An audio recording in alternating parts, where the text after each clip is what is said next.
Terraria, but if I take damage, the video ends. I start by creating this sciencey teacher looking dude who I named after his fate.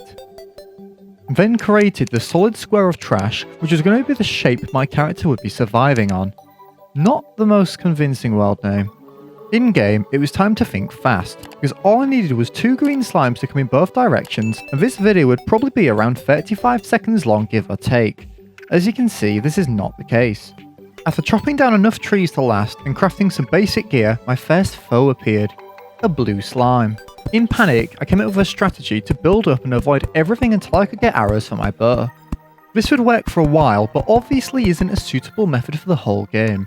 After exploring both sides of my spawn, I quickly came to realise that I was surrounded by desert.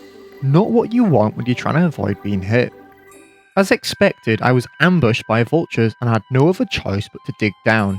Unless I could somehow defeat 2 of them hitless with a copper short sword, I don't think that was going to happen. And then, out of nowhere, I hit sandstone, which only means one thing. Somehow a desert pyramid had spawned far underground, which although is extremely lucky for this run in particular, is something I've never seen in my 8 years of playing this game. Now although I had made it in, I suddenly realised how annoying this would be. As I couldn't kill any slimes for gel, I didn't have any torches, which means I couldn't see a damn thing. But then, in the corner of my eye, I saw a jungle shrine illuminated by a jungle torch. This was suddenly turning into a pretty good seed. Nice. Heading back up with my newly equipped light emitting device, I found the pyramid's loot room. In this, all I wanted was one thing. That. Feeling good about myself, I figured it was time to head back up to the surface. Unfortunately, a slime had spawned down in my tunnel and was blocking me. This only meant one thing.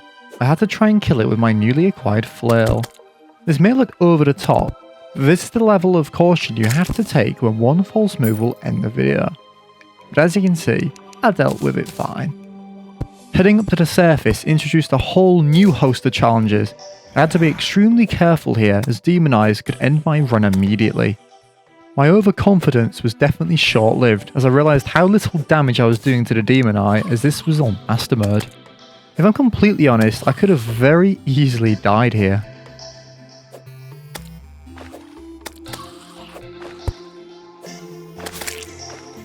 But panic didn't stop here, as foolishly I'd walked into the border of a jungle and a cave bat was beelining my 3 o'clock. Somehow I managed to get a lucky kill on this too. After realising my vulnerability, I decided to cower in fear by trapping myself in a box. I needed to slowly navigate without putting myself at risk. I did this by extending the box and carefully blocking sections where enemies could get in. After realising nothing else was coming, I made a run for it. I still had to be very careful though, as a bunch of zombies would spawn on my left.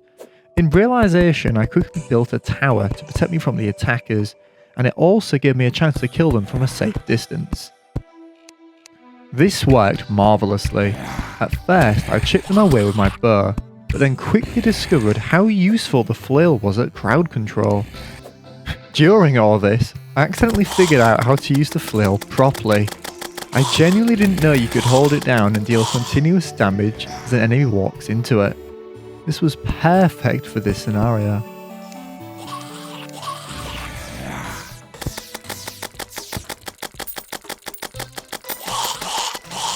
But then, I got so distracted I forgot to cover my above, and a demon eye was heading straight for me in open air, so I jumped